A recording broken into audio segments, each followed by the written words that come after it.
Welcome to the Entrepreneurial Blueprint Podcast. Real people, real stories. Chasing dreams, overcoming obstacles. Come get inspired and take action. I know you're ready. Let's go. All right. Welcome back to the Entrepreneurial Blueprint. I'm super excited today. I think it's been a long time coming, but we're here. We do have Alberto Ortiz as our guest. How are you, Alberto? I am doing fantastic. How are you doing? I'm doing well. Where are you at in the world today?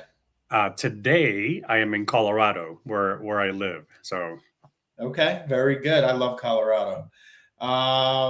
Good. Let's get right into it. But before we do, for the folks that do not know who you are, if you can take the next 60, 90 seconds to give a snapshot on who you are, where you came from, where you're at today, and where we're looking to go in the future. Absolutely. Well, Alberto Ortiz, I am the CEO and president of ATAX franchise, originally born in Puerto Rico, been in business for about 25 years, spent a couple years with Radio Shack, if you remember that company, then moved into a different industry, into taxes. So spent 10 years with H&R Block in multiple roles. The last role was the VP of operations for Latino and the Hispanic market, managing 2,700 offices nationwide. And in 2020, my paths crossed with John Hewitt after competing with him after 10 years, and very blessed to be leading our amazing franchise team in ATAX franchise. Very good. Yeah, I know that's a lot to consume for some folks. But when I think about you, man, I think about dedication, discipline. You show up every day and you put out a great product service, and you're a mentor for a lot of us, even though you may not know that. So we're just trying to keep up with you. So appreciate that introduction, but let's take a step back. Let's talk about where you were at before you started to think about franchising, and I guess what that meant to you at that point in time, and where you were at in your life. So when did you enter franchising, or when did you start thinking about that as a future for you? Yeah. So first, when I was with H&R Block, I in the VP position, that was the first opportunity. I had always worked with franchisees indirectly, but that was the first position that I truly was able to support and work with franchisees one-on-one. And it's interesting because there's a saying that almost 0% of company employees act like owners, but 100% of franchisees act like owners. And after, again, 20 plus years of working with amazing company folks, but they have that 9-to-5 mentality, right? Every now and then you have a special soul that goes above and beyond. But in the franchise world, it is their money, it is their sweat, it is their time. And really, when I was supporting franchisees nationwide, it was amazing seeing how they were part of their community, how they were going above and beyond, and really sometimes going a little bit rogue on their own, but they were truly creating just amazing systems and really for me, it was about learning from them what was working, how they were growing. So that was my first taste of working in a franchise system. Okay, understand. Yeah, I'm loving it, man. I've been recently introduced to a franchise model. I do believe we all have our own systems and processes that we do have internally, which are just related to a franchise system. But really, for the past 2 years, when I really started to dive into this, it's a gift that keeps giving. Right. And we wake up and we just want to help people succeed and accomplish their dreams. And I know I've been doing that for some time, even though it wasn't with a franchise system. But I think this was definitely the next step for me in my growth as an individual and in business. But let's talk about, You've owned a franchise yourself, or what's that look like? I do now. So I've supported franchisees for 10 plus years. Hmm. And then my wife also has worked in franchising, same thing, more on the franchisor side for many years. And this was now in the Zooming Grooming is our first really touch of being on the other side. And it's given me a great perspective on and several of our team members right across the parent company, the loyalty brands have done the same thing, but it really gives you a perspective of what's being communicated, how are the franchisees being supported, and then how much are we or not are we listening or not listening to the franchisees. But Got uh, that right? same thing. I've fallen in the trap of there's a list of things and how much are we following, and then what are things that we can continue improving. So getting better on that side as a franchisee. But yeah, I think 2.5 years now of owning our own business in a franchise system. Okay, very good. I can appreciate that. Yeah, and the brands that you're talking about, ATAX and Zoomin and Groomin. I mean, um, under the loyalty brands umbrella, these brands are really thriving. It's really good to see success. Follow success, if you will. Can you talk a little bit about loyalty brands and what all that kind of means, and what brands are involved under that umbrella, and how we can help catapult one another, and the synergies that they all create? Yeah, so and that's the biggest thing that attracted me to ATAX when I had been in the tax industry for 10 years. And when John had approached me and we had a dinner conversation, he presented the idea with ATAX, and at first I was like, no, not interested. Right? I've done it for 10 years. I was looking for something different, but really, as I saw the growth opportunity with loyalty brands is a franchisor, and one of the things that in my world in ATAX, everybody has to do taxes, right? So if let's say if CR3, if there is hundreds of franchisees with thousands of employees, well, all those thousands of employees need to file their taxes, and then all their clients need to file their taxes. So there's a lot of cross marketing and synergy from a client standpoint, but also from a business standpoint, bringing that economy of scale, whether it's on operations or AI or marketing or many different tools. If as ATAX by itself, I can get some great economy of scale, right, with hundreds of locations. But now when we combine all of the franchisors, all the franchisees, now we can have thousands of locations. And as we go to vendors and partners, that is attractive to a lot of people, right? And that activity breeds activity. So not only it's exciting for one brand, but it's like there's a lot of synergy happening in all different markets across the US. So that was really the first thing that attracted me to into the loyalty brands. And then you have folks like John Hewitt who have been doing franchising for 56 years. There's no school that you can learn from than learning for individuals like John and many others. So you were talking about again. I've been very blessed to be learning side by side from those individuals. And then if I can pass on that knowledge to someone else and it can speed up their learning curve, then great. It helps everybody grow. Yeah, yeah. No, it's a growth ecosystem, is Yeah. what it is, right? And all this data and all these relationships that live in this ecosystem, we can lean on each other to grow our businesses successfully. And if we can help one another, that's what it's all about, right? And if we can provide the same service as far as the quality, we're all going to do quite well at the end of the road. So, yeah, loyalty brands, it's a powerful thing.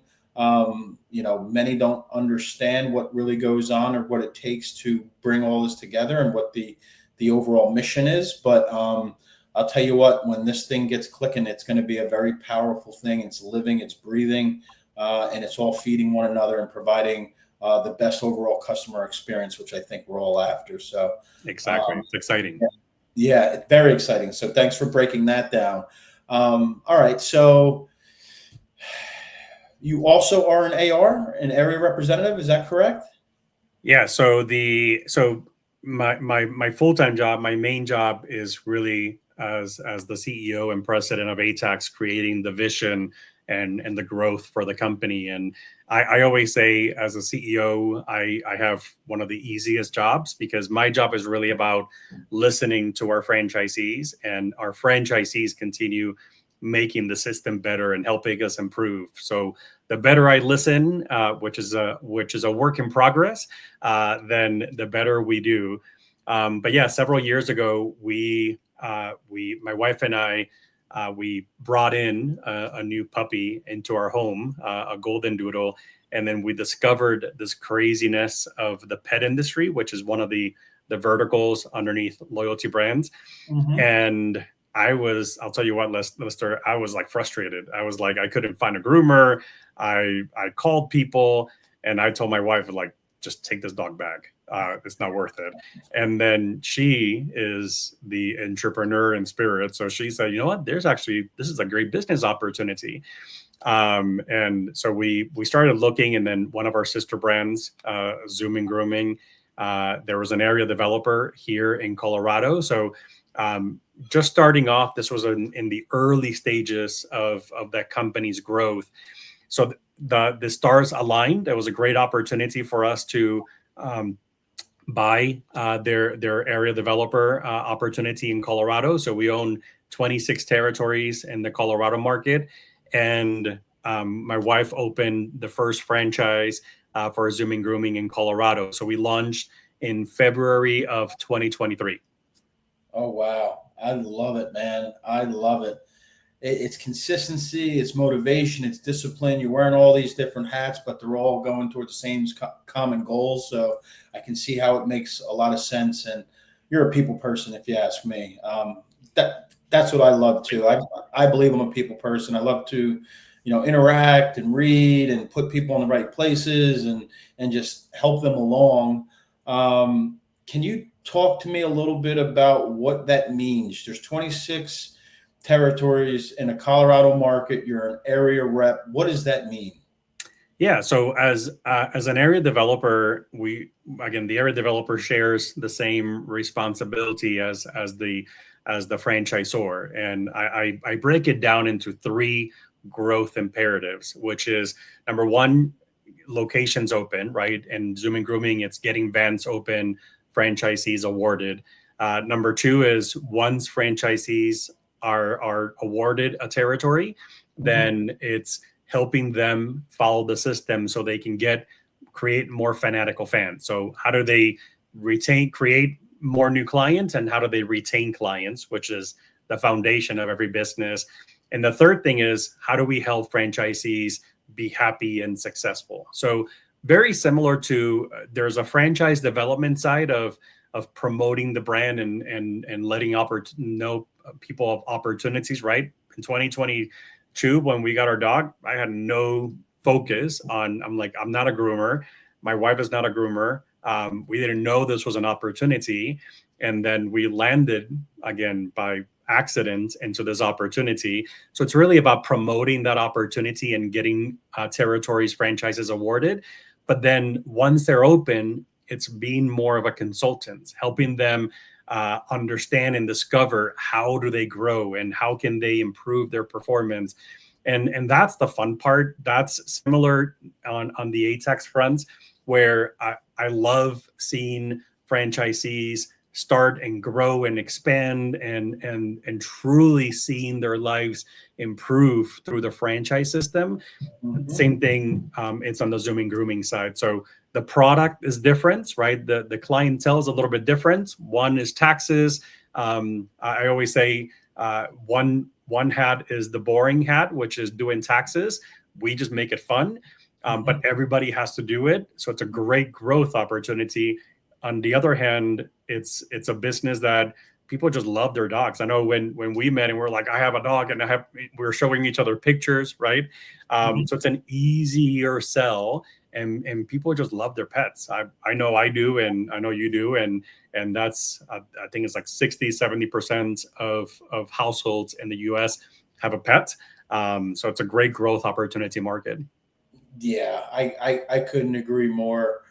Pets are an extension of family, and we'll do just about anything for our pets. So I love it, and I love what Loyalty Brands is doing with the different verticals in the pet space that really bring it all together. So I think the future's bright there, not only for Loyalty, but all the future franchisees that just don't know they want to take that journey yet, and that can be the right vehicle for them. But I just see nothing but growth in that space. Yeah. Well, and you talked earlier, Lester, that to me, what if a lot of people work very hard, right? And I have encountered so many contacts, whether it's in my previous career or meeting them or social media, where they're like working their butts off for someone else, right? Instead of like, again, if I were to do this on my own, I don't know where I would start to find an office for ATAX or taxes, or what software or what van to get or what kind of software to get for.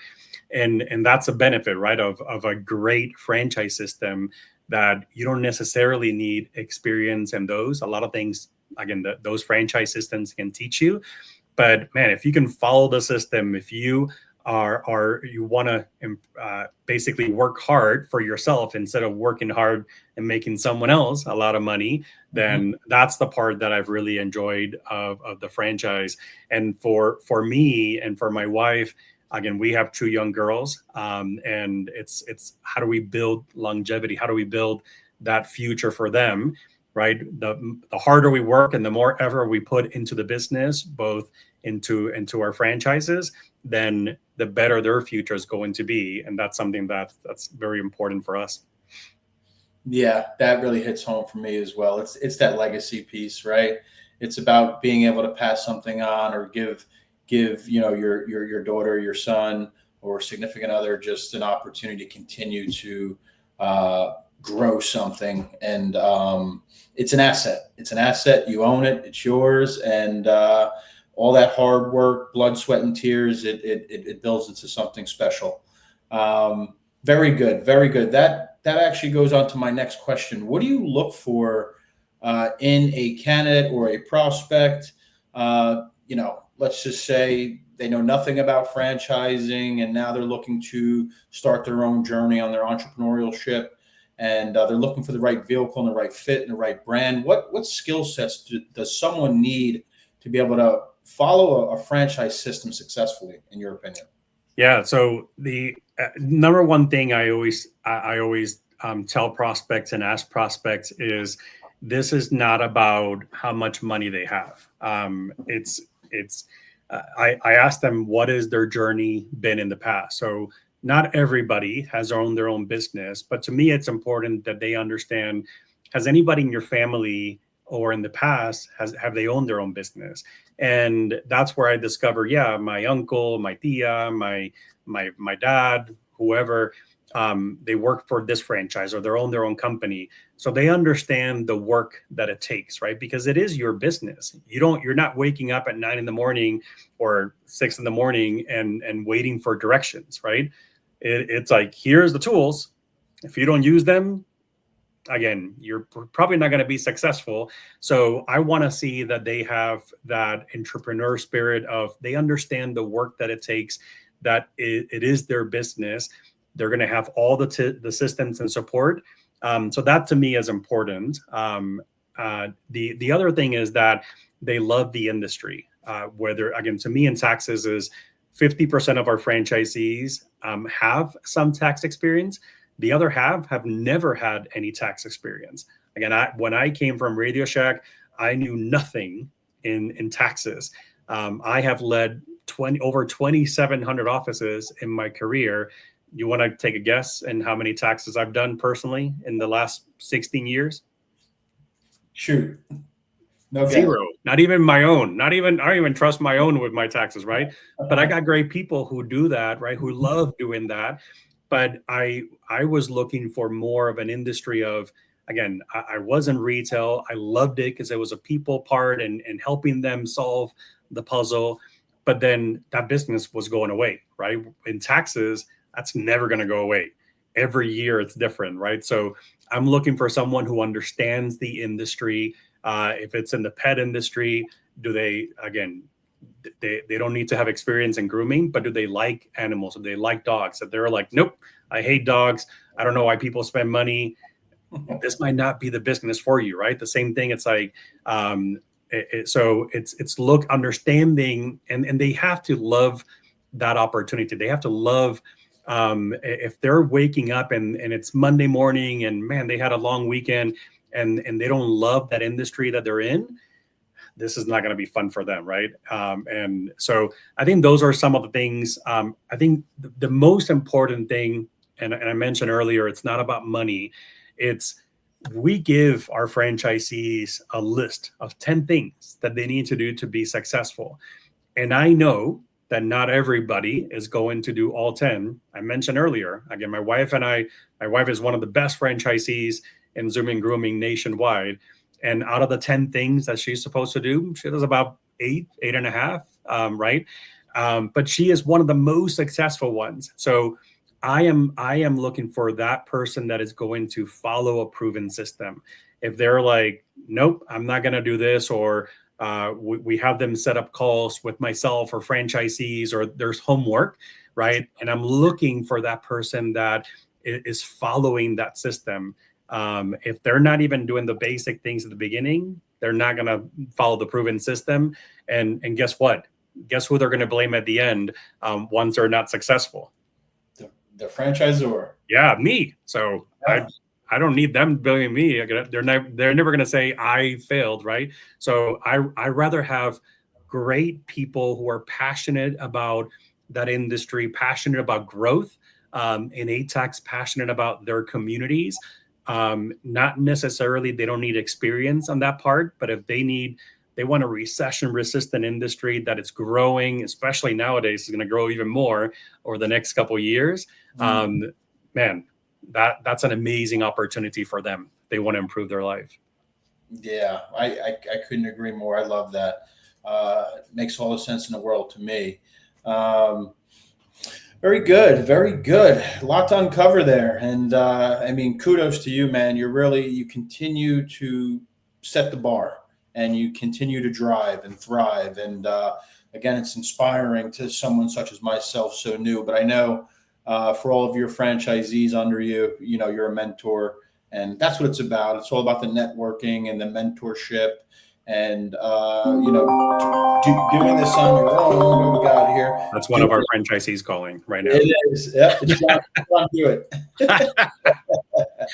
But give me 1 second here. Yeah, and to me, it's really about and I don't see it as our franchisees are under me. It's really about a partnership, right? And that's very different than when I led 2,700 offices. 50% of them were company, right? So again, about 1,300 locations, they were looking for direction, right? They were like, tell me what to do every day. Versus with those franchisees, it was more of, how can I help you grow, right? How can I be a consultant, a partner of you?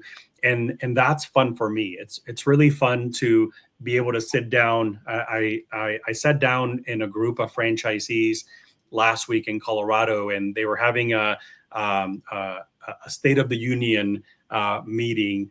And I sat in the back, and they're always asking me like, hey, what do you think? What do you think? And I'm in the back just writing in my notebook, listening, learning what we can improve. And I ended up with like 4 pages of notes in about 2.5 hours, because that's where the best systems come, right?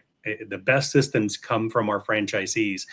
But it was interesting. I love being able to they are the closest to the clients, right? They are the ones that are seeing the struggles. They're seeing the opportunities.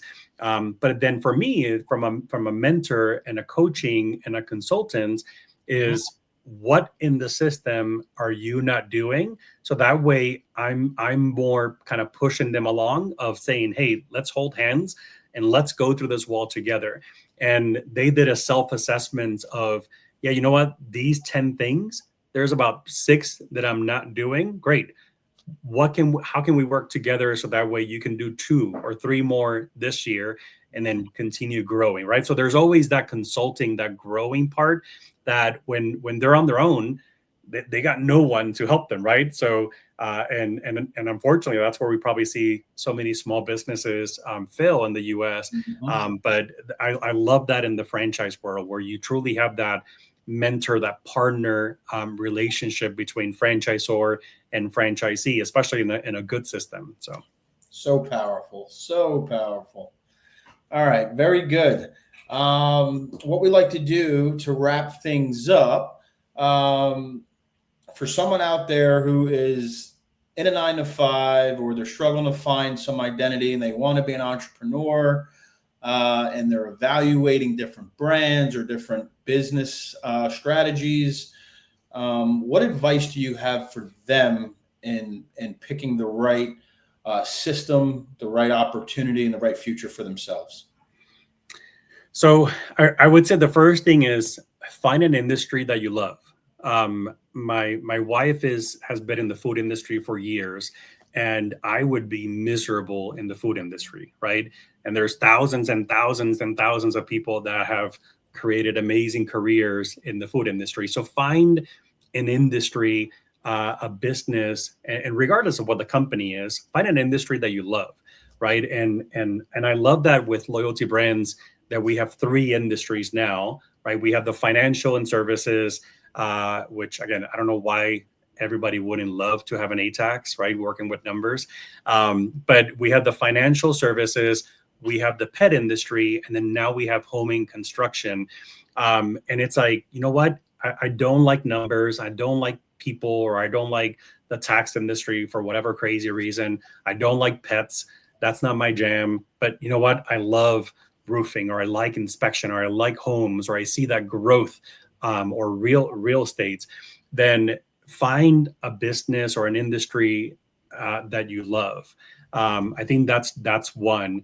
The second thing is talk to franchisees. Again, when we did our research, and again, I knew the company because it was one of our sister brands, but talk directly to the franchisees. When I meet weekly with tons of prospects, and they ask me questions and operationally, and I always say, you get access with us to all of our franchisees, right? They hear it directly from the horse's mouth, right? Because they are the ones that are doing the hard work, right? They are the ones executing the system. And so I think that's important here, and hear from, again, from all of them, new, existing ones, and even like a system like McDonald's, right? One of the best franchises in the world.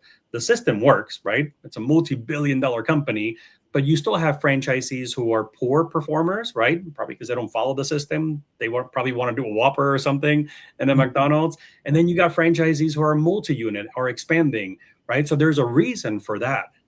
So talk directly with the franchisees, do your due diligence. And I think it's, if you're committed on saying, you know what, I'm ready to work hard for myself, and maybe I'm done with layoffs or other craziness that you have no control of your future, then that to me it sounds like you're ready to start a discovery process, and then do your due diligence. Very good. Very good. Thank you very much for that. Man, it's so good seeing you. I know you're always so busy, and we just got to make time for each other. And I'm glad you made some time for me today. Well, next time when you're in Colorado, let me know. Yes, I will do. How do we find you? What's your handle? How can people get in touch with you? Yeah, so I'm in pretty much all social media platforms, Alberto Ortiz, LinkedIn, Facebook, Instagram, everything. You can go to ataxfranchise.com and then learn more about the ATAX opportunities, or you can go to Loyalty Brands and loyaltybrands.com, and there you can see about the 3 industries that we have and find do more research on the amazing companies that we keep adding to our portfolio, and it keeps growing. But yeah, if anyone contacts me, I'm always available 365, 24/7. So message me, text me, let me know, and we'll love to connect. Very good. Over and out. I'll see you later, Alberto. Thanks for your time. Thank you.